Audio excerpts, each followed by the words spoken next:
उत्तराखंड में सरकारी कामकाज की पारदर्शिता और मीडिया की निष्पक्षता दोनों ही खंड खंड हो रहे हैं।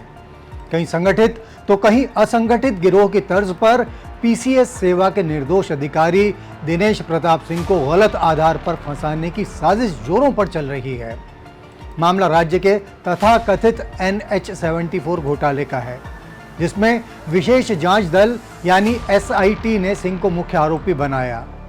तो फिलहाल ये हो रहा है कि मीडिया में येलो जर्नलिज्म के पैरोकारों का एक समूह यह प्रचारित कर रहा है कि इस मामले में सिंह को उत्तराखंड शासन द्वारा दी गई क्लीन चिट को स्पेशल जज वाली कोर्ट ने खारिज कर दिया है। बात इसलिए समानांतर अदालत यानी पैरेलल कोर्ट चलाने और अदालत की अवमानना वाली हो जाती है कि इस संबंध में सुनवाई अभी चल रही है और स्पेशल जज की कोर्ट में क्लीन चिट संबंधी जांच रिपोर्ट प्रस्तुत ही नहीं की गई है। इस मामले को लेकर ऐसे संकेत शुरू से ही दिख रहे हैं जिनमें दिनेश प्रताप सिंह को गलत तरीके से फंसाने के षड्यंत्र की बू आती है। कुमाऊं मंडल के जिन तत्कालीन कमिश्नर डी सेंथिल पांडियन ने इस तथाकथित घोटाले के पर्दाफाश का दावा किया था, वो खुद ही कदाचार के गंभीर आरोपों से घिरे रहे हैं। पांडियन ने सरकारी नियमों को ताक पर रखकर प्रायोजित फितरत वाले मीडिया ट्रायल के माध्यम से दावा कर दिया कि NH-74 के लिए ली गई जमीन के मुआवजे में 500 करोड़ का घोटाला हुआ है। यहीं से गिरोहबंदी वाली बात साफ देखी जा सकती है। पांडियन से मामला राज्य के मुख्य सचिव तक पहुंचा। मुख्य सचिव ने कहा कि इसकी जांच कर दोषी अधिकारियों और कर्मचारियों के विरुद्ध FIR दर्ज की जाए और जांच के लिए एक कमेटी गठित की गई, जिसमें कमिश्नर पांडियन की खुद की अध्यक्षता थी। जांच कमेटी के अध्यक्ष ने मुख्य सचिव को बाईपास किया और बिना जांच किए सीधे DM उधम सिंह नगर को पत्र लिखकर पुलिस को मामले में FIR दर्ज कराने का आदेश दे दिया। अनादि टीवी के पास मौजूद सबूत तो ये तक बता रहे हैं कि पांडियन ने मुख्य सचिव को मुआवजे के नियमों की गलत जानकारी दे दी थी, यानी उन्हें गुमराह किया था। लेकिन सच भला कहां तक छुपता। पांडियन के कहने पर सन 2017 में इनकम टैक्स ने दिनेश प्रताप सिंह के घर पर छापा मारा।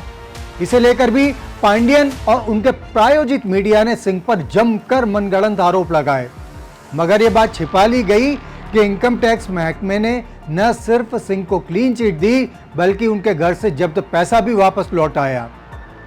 सच तो यह है कि मामले में तमाम पक्ष ऐसे रहे जिनके चलते एक शेर याद आता है, मेरा कातिल ही मेरा मुंसिफ है, क्या मेरे हक में फैसला देगा।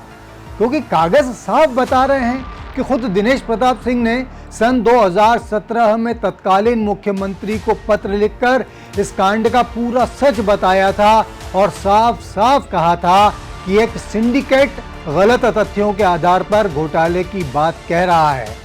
और ये वो सिंडिकेट है जो इस बात से परेशान है कि दिनेश प्रताप सिंह ने पूरी सूझबूझ का परिचय देते हुए NH की जमीन के मुआवजे की राशि में मार्केट रेट के हिसाब से सरकार के लिए 1700 करोड़ रुपए की बचत कराई थी। तब सिंह ने खुद ही निवेदन किया था कि मामले की CBI या हाई कोर्ट की समिति से जांच कराई जाए। उस समय भी सरकार ने सिंह की बात पर गौर किया होता तो इस मामले के साजिशकर्ताओं के हौसले आज दुस्साहस में तब्दील नहीं हो पाते। अब एक बार फिर क्लीन चिट को लेकर फैलाए जा रहे दुष्प्रचार की बात करें। विशेष अदालत में दिनेश प्रताप सिंह की पैरवी कर रहे वकील अजय वर्मा ने साफ कहा है कि क्लीन चिट को खारिज करने के नाम पर मनगढ़ंत बातें कही जा रही हैं। उन्होंने ये भी कहा कि अदालत ने इस मामले में सही प्रक्रिया नहीं अपनाई और जांच के संबंध में जांच की कॉपी के बिना कतिपय व्यक्तिगत कथन किए गए, जो निष्पक्ष न्याय की परिकल्पना से एकदम परे है। अधिवक्ता वर्मा की दलील भी बहुत दमदार दिखती है कि जिस SIT ने मामले की जांच की, खुद उसे ही नहीं पता था कि ऐसे मामलों में जमीन के बदले क्षतिपूर्ति दिए जाने के क्या नियम हैं। और वो सिंह के विरुद्ध न्यायालय में चार्जशीट दाखिल करने के लगभग 2 साल बाद SLAO से ये पता करती है कि बाजार दर निर्धारण के मानक क्या हैं। आज की बात समाप्त करने से पहले एक और शेर याद आ रहा है, ताज्जुब है कि जिसने कत्लेआम किया उसी ने मातमी जलसों का इंतजाम किया। दिनेश प्रताप सिंह पर आरोप लगाने से लेकर उन्हें फंसाने की साजिश रचने वाले घोषित और अघोषित गिरोह जिस तरह इस विषय पर नैतिकता की दुहाई दे रहे हैं, वो साफ बता रहा है कि उनकी थोथी दलीलों की दाल में काला नहीं है, बल्कि ये पूरी दाल ही कालिक से भरी हुई है। उम्मीद करते हैं कि इस मामले में सच सामने आएगा और दिनेश प्रताप सिंह जैसे ईमानदार कर्तव्यनिष्ठ अफसर को इंसाफ मिलेगा। फिर मिलेंगे। नमस्कार।